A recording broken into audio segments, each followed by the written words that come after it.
Senior journalist Pasham Yadagiri గారు రాష్ట్ర కుర్మ సంఘానికి రండి, మీ సేవలు అందించండి అని తెలంగాణ రాష్ట్ర కుర్మ సంఘం working president Bhuvanagiri parliament BRS in charge Kyama Mallesham Kurma హితో పలికారు.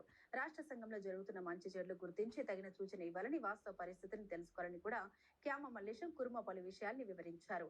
ఆదివారం నాడు జరిగిన తెలంగాణ రాష్ట్ర కుర్మ సంఘం సర్వసభ్య సమావేశంలో క్యామ మల్లేశం సుదీర్ఘ ప్రసంగం చేశారు.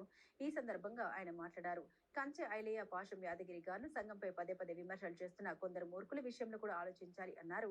తెలంగాణ రాష్ట్రంలో ఉన్న కురుమలు, గొల్లలు ఎవరో తెలియని కంచె ఐలయ్య కులగణన విషయంలో రాష్ట్రంలో కేవలం కురుమలు 6 లక్షల మందే ఉన్నారని తెలిపితే ఎలాంటి జవాబు ఇవ్వలేదని, కురుమలకు జరిగిన అన్యాయాన్ని ఎండకట్టలేదని. కుర్మలు 6 లక్షలు అని మాత్రమే చెప్పింది.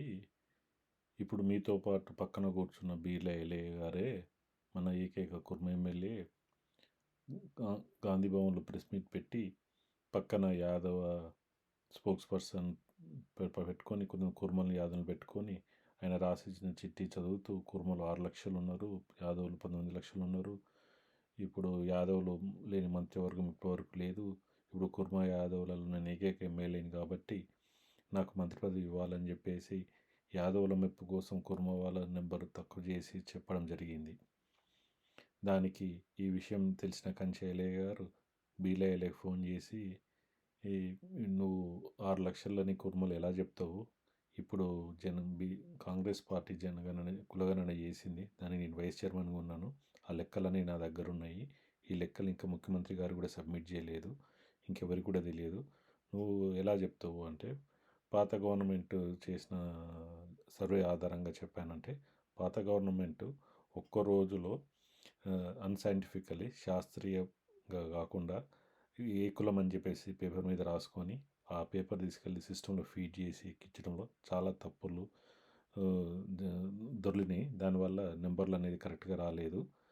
అందుకనే అది కరెక్ట్గా లేదు కాబట్టి కాంగ్రెస్ పార్టీ మళ్ళీ కులగణన చేసింది. నువ్వు చెప్పిన నెంబర్లు చాలా తప్పు, ఇవి నెంబర్లు అంతా కూడా చాలా డిఫరెంట్గా ఉంటాయి, నువ్వు చాలా తక్కువ చేసి చెప్పినావు అని చెప్పేసి అప్పుడు బీలయ్య గారికి చెప్పడం జరిగింది. మళ్ళీ విన్నాం. క్యామ మల్లేశం విమర్శించారు. తెలంగాణ రాష్ట్రంలో ఉన్న ప్రతి కురుమలకు సంఘం విషయంలో ప్రశ్నించే హక్కు ఉందని, కానీ రోడ్డుపై వెళ్లే దానయ్య అడిగితే జవాబు చెప్పలేమని ఆయన అన్నారు. మన సంఘం అధ్యక్షులు పెద్దలు ఏగే మల్లేశం అన్నగారు సంఘ అభివృద్ధికి ఎంతో కుర్మ సంఘానికి కానీ ఏ సంఘానికైనా కానీ ప్రభుత్వ ఫండ్స్ వస్తే ఆ ప్రభుత్వ ఫండ్స్ ఎలా వినియోగించుకున్నారో అని ప్రశ్నించే హక్కు ప్రతి పౌరుడికి ఉంటుంది.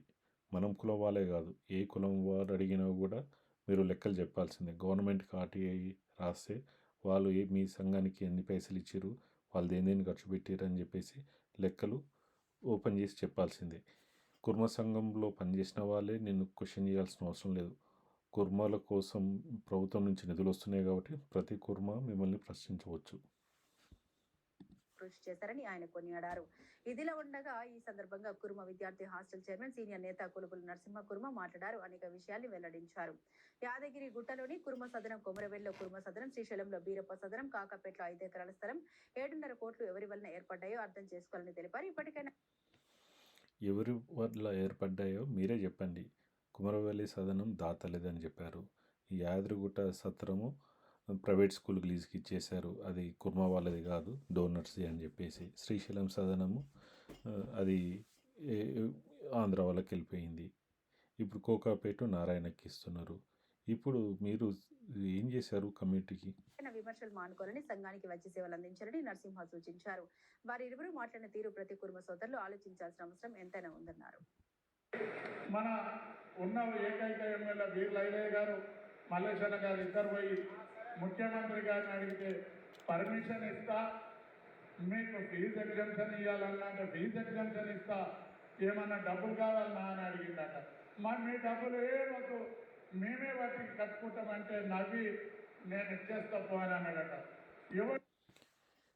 ఈ మాట చెప్పడానికి మీకు సిగ్గుండాలి.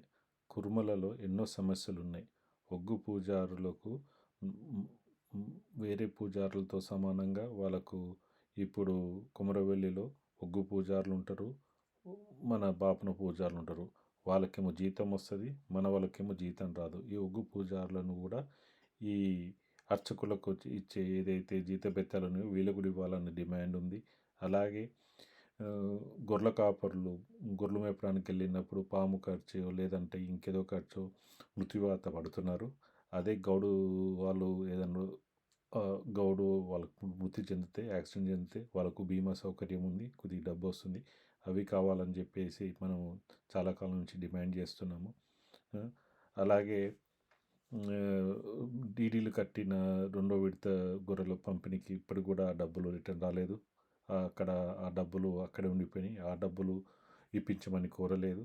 తర్వాత మనకు ఆల్రెడీ హాస్టలు కోకాపేటలో కట్టుంది. మీకు దానికి ఇంకా ఓపెన్ చేయడానికి ఏం డబ్బులు తక్కువైతే ఆ డబ్బులు కావాలని అడిగేసి దాని హాస్టల్ ఓపెన్ చేసే ప్రయత్నం చేయకుండా మీరు జస్ట్ మేము అక్కడ అమ్ముకుంటాము ఆ భూమిని, మీరు అమ్ముకోవడానికి మాకు పర్మిషన్ ఇవ్వమంటే నేను మీకు జీవో ఇచ్చి పర్మిషన్ ఇస్తానని చెప్పారని చెప్పేసి ఏదో గొప్ప పని చేసినట్టుగా చెప్తున్నావు. సిగ్గుండాలి నీకు.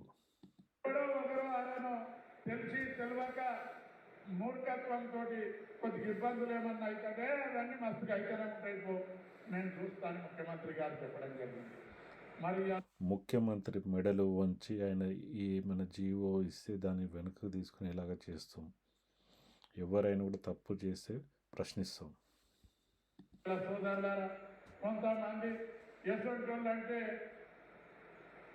పెద్దలు ప్రపంచ మేధావి కంచాయిలే కాదు. పాపం మన కుటుంబంలో దాంట్లో ఒక 100 మందిని పిహెచ్డీ చేసిండు ఆయన. మొన్న చెప్తాడంట మా సోదరుడు అరుణ్ కుమార్ పోతే ఒక ఆయన వచ్చిండు, నా దానికి 30 కోట్లు ఇస్తాడు కార్పొరేషన్ చైర్మన్ ఇప్పిమని వచ్చిండు ఆయన. ఐలయ్య గారు క్యామ మల్లేశం గారు, కంచైలయ్య గారు ఏ విషయమైతే మీరు తుమ్ముకుంటారు అని చెప్పారని నువ్వు సభాముఖంగా అందరికీ ప్రకటిస్తున్నావో అది నిజమో అబద్ధమో కూడా తెలియదు. మీరు థర్డ్ పర్సన్ చెప్పిన మాటను వినేసి ప్రజల ముందు మీరు చెప్పడం అనేది అసలుకి మీ స్థాయి నేతకు ఏ కొద్దిగా ఇంగిత జ్ఞానం ఉన్న ఏ పర్సన్ కూడా చేయడు. నువ్వు భువనగిరి పార్లమెంట్ కంటెస్టెంట్, నేనేదో 1991లో మార్కెట్ చైర్మన్ అని చెప్తున్నావు. నీకు ఇంత ఇంగిత జ్ఞానం కూడా లేదు. పాపం ఆయన నిన్నమన్న పోయిడు 3 ఏళ్ళ 4 ఏళ్ళ కాంగ్రెస్ పార్టీలో పోయి మేము 37 ఏళ్ళు పనిచేసి వచ్చినాం. అందులో చైర్మన్ కాదు సుమా, నేను నువ్వు చెప్తే డైరెక్టర్ కూడా ఇచ్చే పరిస్థితి లేదు. డైరెక్టర్ ఇస్తే నీకు రుణపడి ఉంటాడు, నీకు దండం పెడతాడు, యాద్ చేస్తాడు. ఆడ కూర్చొని ఒకనాడు కోమటోళ్ళని తిప్పి మీ కుటుంబాలు ఎవరు నాకు మద్దతు పడతారంటే కోమటోళ్ళు కుటుంబాలను ఏమన్నా కదా. నీకు చిన్నదాకా పోయి నువ్వు పంచాయతీ పెట్టుకొని కోమటోళ్ళతో పంచాయతీ. నువ్వు ఇప్పుడు ఈ మీటింగ్లో ఆయనను విమర్శించాల్సిన అవసరం ఏముంది? నీకేమైనా సంబంధం ఉందా? ఇప్పుడు ఆ విషయం అంతా కూడా సుప్రీంకోర్టు కూడా వాళ్ళు కంట్రోల్ వేసిన కేసులన్నీ కొట్టేసింది. నువ్వు ఇప్పుడు ఈ విషయాలన్నీ చెప్పి ఇప్పుడు మీరు తినాలనుకుంటున్న ఆస్తిని ఆయన తినొద్దు, అది కుర్మలకు ఉపయోగపడాలని చెప్తుంటే మీకు కడుపులో మంటేసి ఇప్పుడు ఆయన మీద లేనిపోని అబండాలు వేసి ఆయన డిఫేమ్ చేయాలని చూస్తున్నారు. మీరు 100 కోట్ల రూపాయలు సంపాదించుకున్నారు. మీ సంపాదన గురించి ఎవరేం అడగట్లేదు. ఇప్పుడు కుర్మలకు ఇచ్చిన ఆస్తులను కూడా అమ్ముకొని మీరు ఇంకా వేల కోట్ల కోటీశ్వరులు కావాలని చూస్తున్నారు. మీరు కుర్మల బాగు మీకు ఏమాత్రం లేదు.